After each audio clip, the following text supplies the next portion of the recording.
यहाँ पर अब हम मॉलिक्यूलर ऑर्बिटल थ्योरी की बात करने जा रहे हैं। मॉलिक्यूलर ऑर्बिटल थ्योरी में हमने क्या पढ़ा है कि एटॉमिक ऑर्बिटल्स हैं। एटॉमिक ऑर्बिटल्स जैसे ही आपस में कंबाइन होते हैं, मॉलिक्यूलर और एटॉमिक ऑर्बिटल्स, जितनी तादाद में एटॉमिक ऑर्बिटल्स आपस में कंबाइन होंगे उतनी तादाद में मॉलिक्यूलर ऑर्बिटल्स बनेंगे। ठीक है ना। मॉलिक्यूलर ऑर्बिटल्स, जितनी तादाद में एटॉमिक ऑर्बिटल्स आपस में कंबाइन होते हैं ना, उतनी ही तादाद में मॉलिक्यूलर ऑर्बिटल्स आपस बनेंगे। जितनी तादाद में एटॉमिक ऑर्बिटल्स आपस में कंबाइन होते हैं उतनी ही तादाद में उसके रिज़ल्ट में बनने वाले मॉलिक्यूलर ऑर्बिटल्स की तादाद भी सेम ही होती है। ठीक है ना। इसमें से आधे कौन से होते हैं? इसमें से आधे होते हैं बॉन्डिंग मॉलिक्यूलर ऑर्बिटल, और इसमें से आधे होते हैं एंटी बॉन्डिंग मॉलिक्यूलर ऑर्बिटल। ठीक है ना, समझ आ गई। एटॉमिक ऑर्बिटल फॉर एग्जांपल 4 हैं, 4 एटॉमिक ऑर्बिटल्स आपस में, 4 एटॉमिक ऑर्बिटल्स हैं, 4 एटॉमिक ऑर्बिटल्स आपस में मिले हैं, 4 एटॉमिक ऑर्बिटल्स हैं, 4 एटॉमिक ऑर्बिटल्स आपस में मिले हैं। ठीक है ना। जैसे ही आपस में मिले हैं तो इसमें से तो जिसके नतीजे में 4 ही मॉलिक्यूलर ऑर्बिटल्स बनेंगे। ठीक है ना। 4 जिसमें से हाफ कौन से होंगे? हाफ होंगे बॉन्डिंग मॉलिक्यूलर ऑर्बिटल, और उसमें से हाफ होंगे anti bonding molecular orbital. Bonding molecular orbital में वो वाले ऑर्बिटल्स आएंगे कि जिनके दरमियान बॉन्ड क्रिएट होगा।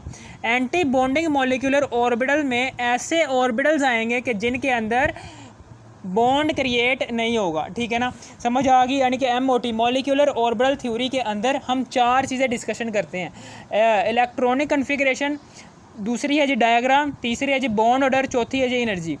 इलेक्ट्रॉनिक मॉलिक्यूलर ऑर्बिटल थ्योरी में हम ये 4 चीज़ों को बारी बारी डिस्कशन करने जा रहे हैं। ठीक है ना। फॉर एग्जांपल हमने बात करनी है जी हाइड्रोजन की। हमने किसकी बात करनी है? हाइड्रोजन की। यह हाइड्रोजन है। ठीक है, यह हाइड्रोजन है। हाइड्रोजन का सिंबल होता है जी H2। The electronic configuration of hydrogen atom is, the electronic configuration of hydrogen atom is, hydrogen की इलेक्ट्रॉनिक कन्फिगरेशन कैसे आएगी? हाइड्रोजन का एटॉमिक नंबर होता है 1। हाइड्रोजन का एटॉमिक नंबर होता है जी 1। ठीक है ना, इसका एटॉमिक नंबर 1 होता है। ठीक है ना। हाइड्रोजन एटम के वैलेंस शेल के अंदर एक ही s ऑर्बिटल मौजूद होता है, और उस s ऑर्बिटल के अंदर एक ही इलेक्ट्रॉन होता है। यह आ गया जी 1। हाइड्रोजन एटम के पहले शेल के अंदर, हाइड्रोजन एटम के अंदर एक ही शेल होता है। हाइड्रोजन एटम के अंदर एक ही शेल होता है, और उसी शेल के अंदर एक ही ऑर्बिटल मौजूद होता है, और उसी एक ऑर्बिटल के अंदर हाइड्रोजन एटम का एक इलेक्ट्रॉन मौजूद होता है। ठीक है ना, समझ आ गई। इसी तरीके से दूसरे वाले हाइड्रोजन एटम की बात करने जा रहा हूँ। 2 है ना, 2 हाइड्रोजन एटम है ना। तो एक और हाइड्रोजन एटम है, इसकी भी मैंने इलेक्ट्रॉनिक कन्फिगरेशन कर ली, और ये जैसे ही ये दोनों आपस में कंबाइन होंगे ना, ये लो जी, ये कंबाइन हो गए, तो जो उनसे ऑर्बिटल यानी कि H बॉन्ड H कंबाइन हो गए। ठीक है ना। इस दौरान ठीक है ना S ऑर्बिटल आएगा उसके अंदर सेम स्पिन और ऑपोजिट स्पिन के साथ। हाइड्रोजन एटम है यार, ये जो सा हाइड्रोजन एटम है, इसमें 2 हाइड्रोजन के एटम्स हैं ना, 2 हाइड्रोजन के एटम्स हैं, इसलिए इसका एटॉमिक नंबर क्या होगा? इसका एटॉमिक नंबर क्या होगा? 2 होगा। इसका एटॉमिक नंबर कितना है?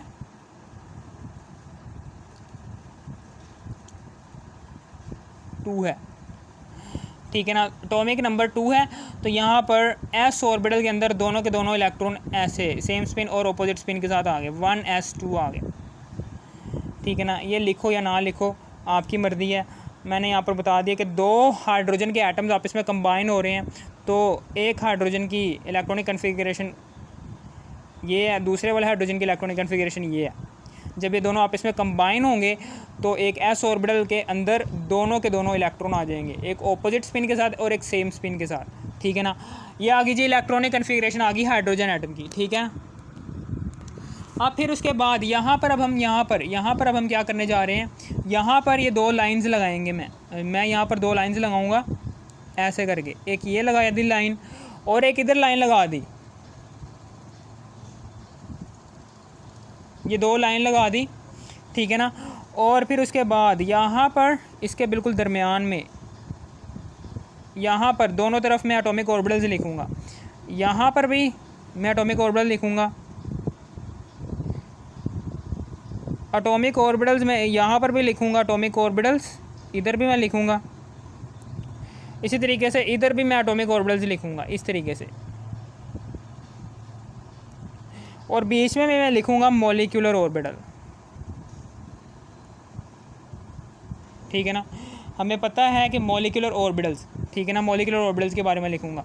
अब इसके बिल्कुल दरमियान में यहाँ पर करके ये है और ये इधर दो हाइड्रोजन के एटम है, ठीक है ना, दो हाइड्रोजन के एटम हैं।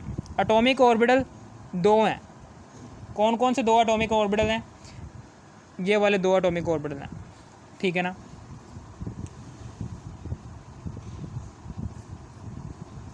एक इधर दायरा लगा दिया, फिर एक इधर दायरा लगा दिया, ठीक है ना, समझ आ गई। एक हाइड्रोजन एटम, हमें पता है कि हाइड्रोजन एटम की इलेक्ट्रॉनिक कन्फिग्रेशन अभी में हमने की है 1s और ये एक इलेक्ट्रॉन इसके अंदर। इसी तरीके से एक और हाइड्रोजन एटम की इलेक्ट्रॉनिक कन्फिग्रेशन की है 1s, ये आ गया, ठीक है ना, समझ आ गई। और फिर उसके बाद हमें पता है कि यहाँ पर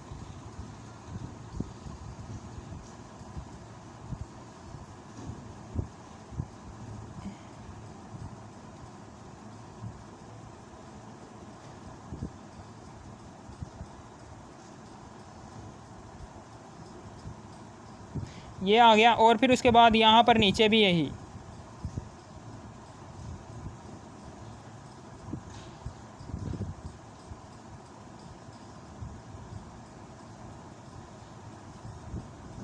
ठीक है ना, समझ आ गई। यहाँ पर नीचे भी यही, इसी तरीके से यहाँ पर मॉलिक्यूलर ऑर्बिटल, ये मॉलिक्यूलर ऑर्बिटल के अंदर, ठीक है ना, ये एक ये एटॉमिक ऑर्बिटल है हाइड्रोजन एटम का, हाइड्रोजन एटम है ना, ये हाइड्रोजन एटम है, इसके अंदर कितने एटम्स आ रहे हैं हाइड्रोजन के, दो हैं, एक ये और एक ये, दो एटॉमिक ऑर्बिटल्स हैं,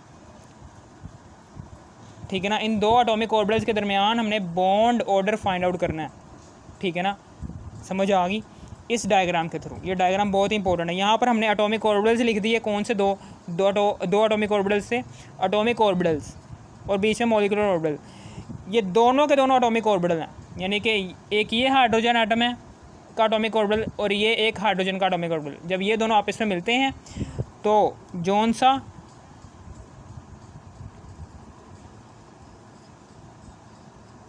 नया एटॉमिक ऑर्बिटल बनता है ना इन दोनों के मिलने से, वो ये एक हाइड्रोजन एटम के वैलेंस शेल में मौजूद s ऑर्बिटल सेम स्पिन के साथ आएगा इधर, और दूसरे वाले हाइड्रोजन एटम के वैलेंस शेल में मौजूद एक इलेक्ट्रॉन ऑपोजिट स्पिन के साथ यहाँ पर फिल होगा। इस तरीके से मॉलिक्यूलर ऑर्बिटल बन जाएगा हाइड्रोजन एटम का। यहाँ पर हाइड्रोजन एटम प्रोड्यूस हो चुकी है इस वाले हाइड्रोजन एटम से, और इस वाले हाइड्रोजन एटम, ये दोनों के दोनों हाइड्रोजन एटम के s ऑर्बिटल आपस में मिले, जिसके नतीजे में ये मॉलिक्यूलर ऑर्बिटल बन गया, ये मॉलिक्यूलर ऑर्बिटल बन गया, ठीक है ना। नीचे जिसमें यहाँ पर एनर्जी जो सी है ये ऊपर से नीचे, पोटेंशियल एनर्जी जो सी है ये ऊपर से नीचे बढ़ रही है, पोटेंशियल एनर्जी ऊपर से नीचे बढ़ रही है, ये मॉलिक्यूलर ऑर्बिटल है, ठीक है ना, पोटेंशियल एनर्जी ऊपर से नीचे बढ़ रही है। यहाँ पर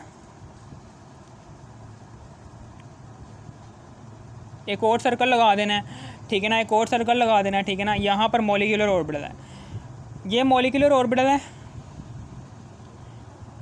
इसको हम शो करते हैं जिस मॉलिक्यूलर ऑर्बिटल की एनर्जी कम होती है, जिस मॉलिक्यूलर ऑर्बिटल की एनर्जी कम होती है वो आता है जी बॉन्डिंग मॉलिक्यूलर ऑर्बिटल में, और बॉन्डिंग मॉलिक्यूलर ऑर्बिटल को सिग्मा 1 ऐसे शो करते हैं, और इसके अंदर कितने इलेक्ट्रॉन हैं, 2, ठीक है ना। इसकी एनर्जी कम है ना, इस ऑर्बिटल की एनर्जी कम है, तो ये किस में आ जाएगा, बॉन्डिंग मॉलिक्यूलर ऑर्बिटल में, बॉन्डिंग मॉलिक्यूलर ऑर्बिटल में। और जिस ऑर्बिटल की एनर्जी होगी ज़्यादा, जिस ऑर्बिटल की एनर्जी क्या होगी, ज़्यादा होगी, वो किस में आ जाएगा, एंटी बॉन्डिंग में, एंटी बॉन्डिंग मॉलिक्यूलर ऑर्बिटल में, ठीक है ना। यानी कि यहाँ पर सिग्मा लगा दो, सिग्मा के ऊपर स्टार और 1s। Anti bonding molecular orbital को हम इस तरह से शो करते हैं, इस तरीके से शो करते हैं, ठीक है ना। इस वाले ऑर्बिटल में कुछ भी नहीं आएगा क्योंकि दोनों के दोनों इलेक्ट्रॉन जो से हैं वो बॉन्डिंग मॉलिक्यूलर ऑर्बिटल के अंदर आ गए हैं, इसलिए एंटी बॉन्डिंग मॉलिक्यूलर ऑर्बिटल में कुछ भी नहीं आएगा, ठीक है ना। हमें पता है कि एटॉमिक ऑर्बिटल हैं जी, 2 एटॉमिक ऑर्बिटल हैं, ये 2 लाइंस हैं, 2 लाइंस लगाई, ठीक है ना। इस लाइन के बिल्कुल दरमियान में मॉलिक्यूलर ऑर्बिटल्स आएंगे, ठीक है ना, और इस लाइन के अतराफ़ एटॉमिक ऑर्बिटल्स आएंगे। एटॉमिक ऑर्बिटल्स ऐसे ऑर्बिटल्स होते हैं कि जिनकी वजह से मॉलिक्यूलर ऑर्बिटल्स क्रिएट होते हैं, ठीक है ना, समझ आ गई। यानी कि हाइड्रोजन एटम, एक हाइड्रोजन एटम का एटॉमिक ऑर्बिटल ये है, दूसरे वाले हाइड्रोजन एटम का एटॉमिक ऑर्बिटल ये है। ये दोनों के दोनों हाइड्रोजन एटम के एटॉमिक ऑर्बिटल आपस में मिलते हैं, ठीक है ना। दोनों के दोनों हाइड्रोजन एटम के ऑर्बिटल्स, यानी कि एक हाइड्रोजन का ऑर्बिटल यानी कि 1s मिलता है जी दूसरे वाले 1s से, जिसके नतीजा में मॉलिक्यूलर ऑर्बिटल बन जाता है। इस तरीके से ये एस ऑर्बिटल है स्फेरिकल लाइक, ये दूसरे वाले हाइड्रोजन एटम के वैलेंस में मौजूद एस ऑर्बिटल है जो कि स्फेरिकल लाइक है। इसी तरीके से दोनों जब आपस में मिलते हैं